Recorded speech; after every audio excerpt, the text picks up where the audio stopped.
Hello, gorgeous people. How you doing today? My name is Georges, and welcome back to another episode of the TV review. Today we're reviewing episode 2 of House of Dragons. The review of episode 1 was already posted, so please check that out. And I also did a review for season 1 and season 2, so check that out. It's a good time. But without further ado, let's get straight into it. How did I feel about this episode? I felt like episode 1 came with it all the way. You know, there were a couple characters in episode 1 that pissed me off, but they died at the end. So I wasn't really mad. Because, you know, everybody was mad about Jace dying at the end of episode 1, but I wasn't really mad about that shit because I've been wanting for that nigga to die for a second. You know what I mean? So I was cool. I feel like episode 1, especially with the Battle of the Gauntlet, had the perfect mix of emotional moments and also dramatic moments, like dramatic fights, all the dragon shit. Episode 1 came with it. Episode 1 could have been a finale. That's how good episode 1 was. So of course they gotta slow it down a little bit with episode 2. I got a couple critiques for episode 2. I'm not gonna lie to you. Not the strongest episode for me, but there was still a couple of good moments in there that I really enjoy. But I feel like I'm gonna enjoy unpacking some of the shit that happened more than I'm gonna enjoy the episode itself, because the episode led to some thoughts that I need to share. And I feel like the thoughts are even more important than the episode itself. First of all, as we know, Jacaerys died. He did. Nobody gave a fuck. I didn't care. I was ready for that nigga to go. Okay? First of all, he disrespected his mama. He locked her in a fucking room and like told the guards to not let his mama out. And went out there trying to play hero. That's what the fuck happens. You get drowned in the ocean with your dumbass dragons. I was on the internet scrolling and everybody's acting all sad for Jace, but I didn't like that motherfucker, so I'm cool. So Jace died. Jace's body gets walked into to the castle where Rhaenyra is, and basically that's when Rhaenyra realizes that Jace went to this battle and died, right? His body is brought by Baela, who is, I guess, his wife or whatever. So Baela walks in the body, and then Rhaenyra sees for the first time the body of her son. How could you do this? How could you do this to me? And so it was a great emotional scene, right? So like for 5 seconds, she's kind of in denial. It was a great emotional scene, right? So like for 5 seconds, she's kind of in denial. She's like, Jace, what have you done? What have you done, Jace? Wake up, kind of thing. And then she kind of starts crying. And I was like, okay, so let's unpack this moment before we move on. I get that we needed this scene for them to win their Emmy award or whatever. I get that we needed this to be a good acting ass. This was giving SAG, right? This was giving action. Oh, my son.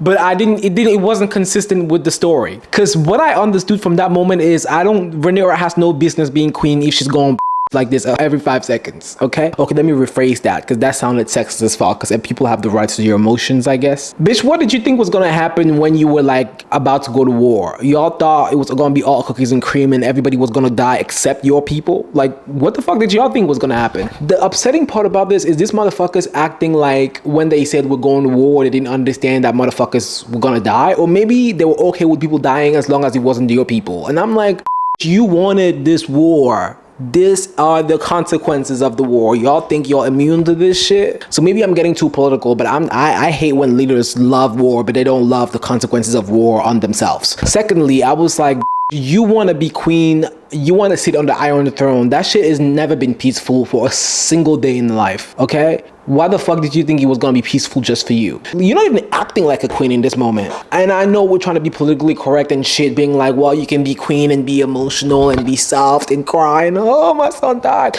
But I was like, boss up. I'm sorry, this was too much. I'm doing too much because I would be crying, but also I'm not trying to be king of shit. Okay, I'm not the one trying to be sitting on the Iron Throne in King's Landing. So Rhaenyra, if you want to try to sit on the Iron Throne in King's Landing, I need you to boss up. And this is my feeling for the whole episode, but we're gonna get to it. Next thing that happens in this episode is Daemon is at this random ass castle called Harrenhal, and he's basically just with some of the troops that are loyal to Rhaenyra, right? And he out here drinking, having a good time, and he gets a message, and the message basically says Rhaenyra's son has died. And so he decides, okay, I'm gonna go back back and see Rhaenyra. So he flies back to the castle to go see Rhaenyra. And meanwhile, at King's Landing is where the Greens are. King's Landing is where Alicent and her kids are. At King's Landing, Alicent is kind of getting the grounds ready to do what she promised to Rhaenyra to do. So she's getting the grounds ready for Rhaenyra to be able to come into the castle without facing any major conflict. She has successfully convinced Aemon to leave. So Aemon has gotten on his dumbass dragon and Aemon has flown to Harrenhal. Remember, Harrenhal is what Daemon just were.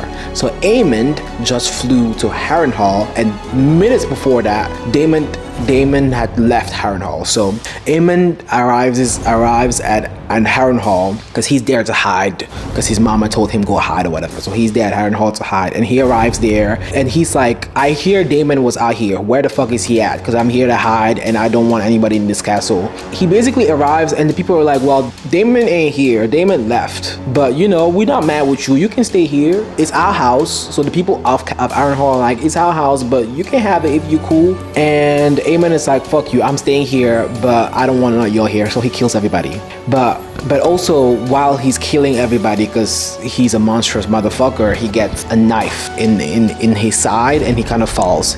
Now, pause here, because we know Aemon is not gonna die. You know, motherfuckers like that who are evil as shit like that, they don't die that easily. So we know he's wounded at that point, but we all know that motherfucker isn't gonna die.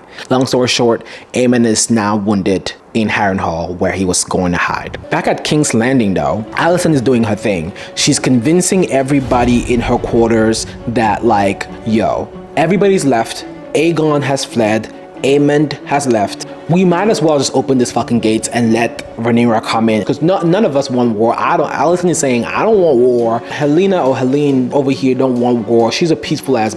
Let's just open this gate and let this in, okay? Let her take that throne, because I'm tired, and the story I had told you about Aegon was a lie anyway.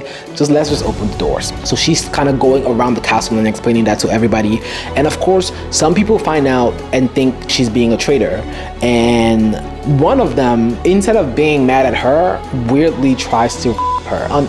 Pause here. I didn't understand that scene. Why was that necessary? What was the intent of that dumbass scene? I didn't understand it. I did not. Why did we have to have this SA attempt in this scene, in this episode? That was so unnecessary. Just like the incest are unnecessary, but anyway. You know, this just tells you how disturbed the motherfuckers who write this show are. But I guess we're watching, so maybe we're a little bit disturbed too, but it's so unnecessary. So I got the point. I got that we needed to have some kind of suspense. It would have been too easy if Alicent had said, open the gates, and everybody had agreed to open the gates for Rhaenyra. So I understood that they needed to have some conflict internally as to whether or not we opened the gates for Rhaenyra to come in. I understood that. But why did we have to introduce SA to make that point? Because basically what the show is doing at that point is they're showing that because this one motherfucker who is the master of law or whatever, because he's mad at Alicent kind of being a traitor to the Greens, he's now trying to SA her. What the fuck was that? Anyway, so that shit happens, whatever the fuck that was. But success, luckily for Alicent, it doesn't go too far. Someone catches the guy in action and kind of throws him in jail or whatever. Alicent successfully able to convince everybody in King's Landing to kind of open the doors. Not everybody, but most people, to open the doors for Rhaenyra to come in. So now back at Rhaenyra's castle, so she's heard now that Aemon has also fled, so she's now understanding that like Alicent is out there doing what she promised to do. So she like wraps up her armor and she's getting ready to go to King's Landing to take over. Pause. Before we get there, we see this whole scene of Alicent in the bed crying and Daemon trying to console her, and I was like, this is not queen behavior. I'm sorry. This is weak as fuck. This whole episode was kind of trying to convince me that Rhaenyra was not fit to be queen. I don't know about you. I don't know, but I felt like that's what they were trying to tell me, and I didn't like that. I didn't fuck with that at all. Cause why do we have to portray her as being like just weak as fuck the whole episode? You know, you don't need to be a strong like forceful, aggressive, unemotional person to be king or queen. You don't need that, but you cannot also be this overly dramatic, emotional person. In context, right? In context, yes, she lost her son. In context, so that's emotionally devastating in context, but also in context, it's a fucking war. What the fuck did you? And that motherfucker had locked you in a room. What do you think he was going? And now she's like, am I gonna rise to the throne on the bodies of my kids or whatever? She's making this metaphor about like not wanting to sit on the Iron Throne anymore because so many of her kids had died for her to do that. And I'm like, what the fuck did you think was gonna happen? If you cared for these kids, you would have sent them away like you sent away the two younger ones. Like, the fact that you kept them close to you meant they were gonna be in harm's way. And that's what the fuck war does. If you didn't want war, you could have found a diplomatic way to do it, but you said, fuck it, let's go to war. Now niggas dying. And I don't understand why, like, you can cry. I'm not against her crying. Just get the shit done first and then cry. You know what I mean? Go take that fucking throne first and then you cry after, which eventually she does. Amen, amen, amen. Eventually she puts on her armor and she's on her way with a couple of fucking dragons, because she's not going alone. She's going with Daemon and a couple other dragon riders. They're on their way to King's Landing to take that shit back. And I'm like, finally, her spine is back on and we out here. She arrives at King's Landing. Motherfuckers are like, we're not even trying to fight. They put their swords down. She gets off her dragon in a very dramatic way, and I'm like, this is House of Dragons. This is what I'm here for.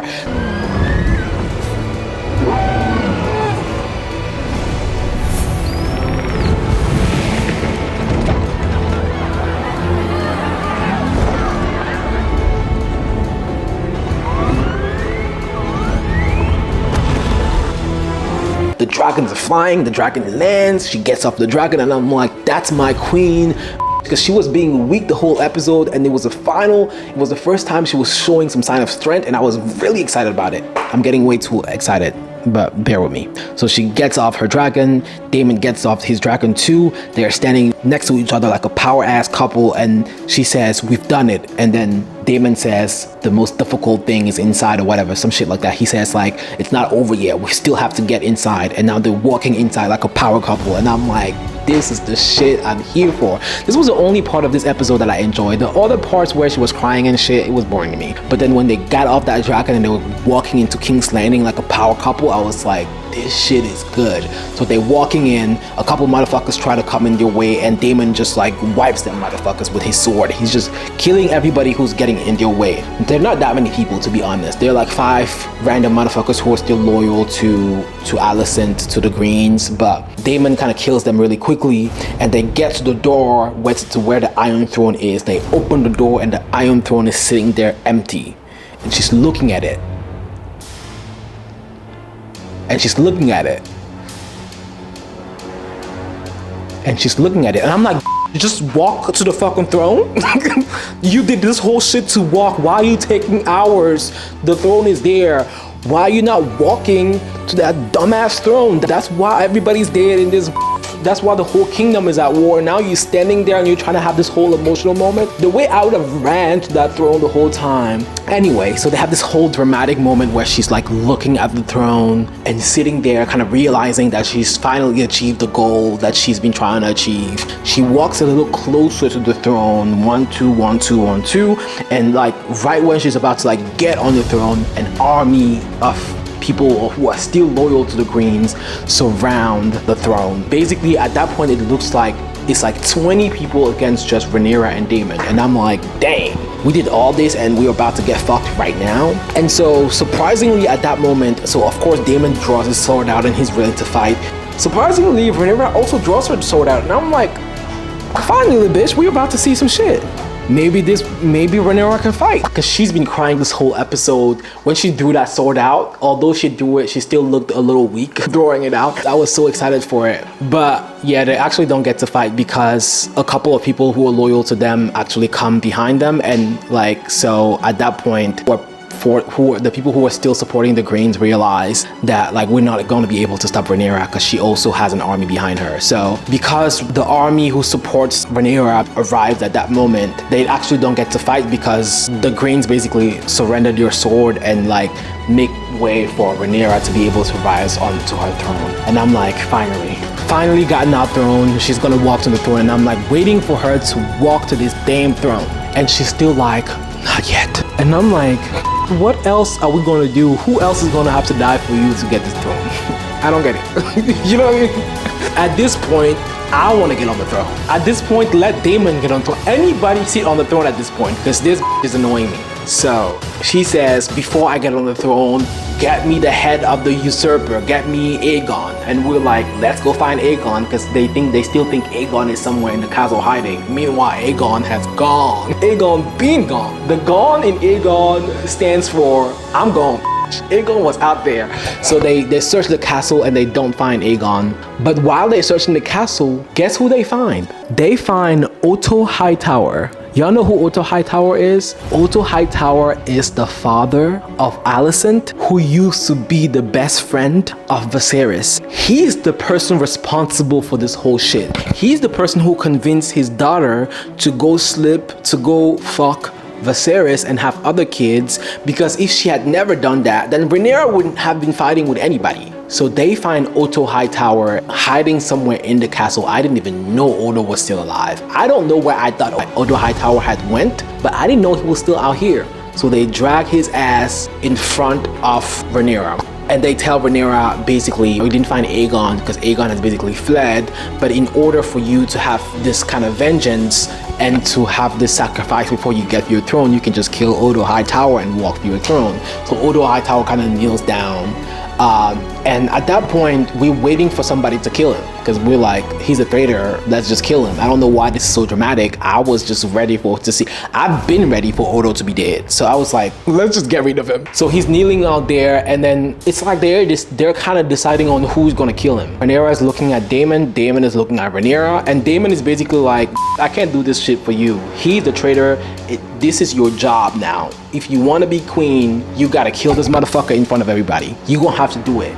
Pause here, because this is also another part that pissed me off. Because what do you mean you're hesitant about killing this motherfucker? Has Rhaenyra never killed anybody? Or is it just easier for her to kill motherfuckers by using a dragon to burn these motherfuckers? Because I'm like, if you can't do it, give me the sword. I will kill that nigga for you. What? And so Rhaenyra is kind of like being shy about killing Otto Hightower and about using her sword. Meanwhile, the whole time Otto Hightower is also disrespecting her by saying, oh, no, you're a girl, I'd rather him do it because at least he's not gonna chop me up in little pieces. He's not gonna do it badly. He's gonna have a clean cut. Just let Daemon do it. So the whole time, Otto is kind of insulting Rhaenyra, and Rhaenyra is still being a bitch about it, not killing him fast enough. So she's like shakingly taking her sword out and kind of like not wanting to kill him. And I'm so pissed because I'm like, why did they have to make her look this weak? I get we like nuance, but sometimes I don't want nuance. I'm watching sci-fi. I don't want nuance. If I wanted nuance, I would have watched a drama. I would have tuned in some shit on Apple TV and watched it. I don't want nuance. And so they're having this nuance scene where like kind of Rhaenyra is kind of afraid of really hitting the sword and killing Otto. And I'm like, it's not that hard. Anyway, at the end of it, Rhaenyra is successfully able to draw her sword out, and then she swings her sword and then hits the neck of Otto Hightower, and then he's dead and his head is on the floor or whatever. I did my best.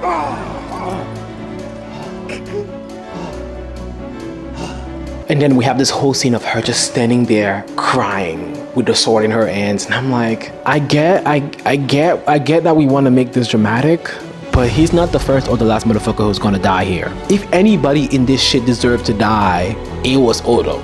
Right? And I guess they want to make it like a very shocking moment in the whole scene. I guess they want to portray this moment as an act of vengeance. But for me, in this whole ecosystem of King's Landing and House of Dragons, it didn't even seem like that crazy in action for her to kill him. Like, it didn't seem, they made it way too much drama, way more dramatic than it needed to be, because that motherfucker needed to be killed a long time ago. Anyway, the last scene of the episode is basically Alicent has been captured by, because you know Rhaenyra's people took control of King's Landing, and Alicent was trying to leave King's Landing with Helaena because she had done basically what she had promised to Rhaenyra, so she was trying to leave the place, just go, but she gets captured and she can't leave, and so she's brought to Rhaenyra. So Alicent walks into that big ass room with Helaena, and basically as they walk in, they see Alicent sees her father's head, Otto Hightower's head, on the floor, and basically the last scene is her looking at her father's bloody head on the floor and then looking up back at Rhaenyra.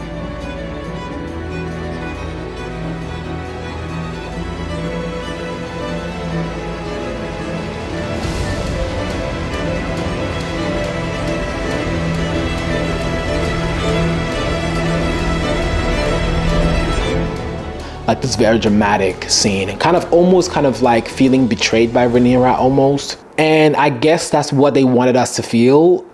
And so even Rhaenyra kind of looks a little ashamed of what she has done in that moment, which I didn't understand why. Alicent is looking at her, kind of feeling betrayed, and I'm like, this was war, bitch. Aegon, it would have been Aegon if it wasn't your dad. So like, your dad is responsible for this whole shit. It is what it is. But they want to make it dramatic. We'll see why they're trying to make this scene so dramatic in the next episode. But let me know what y'all think, because this had me vexed. Because why this is not dramatic? Otto Hightower didn't deserve to die. Let me know if you disagree. Let me know if there's an angle here that I'm not catching, because this very likely is, but this shit wasn't complicated for me. It just wasn't. Anyway, that's all for me today. Please like, comment, share, and subscribe, and I'll see you in the next one. Peace.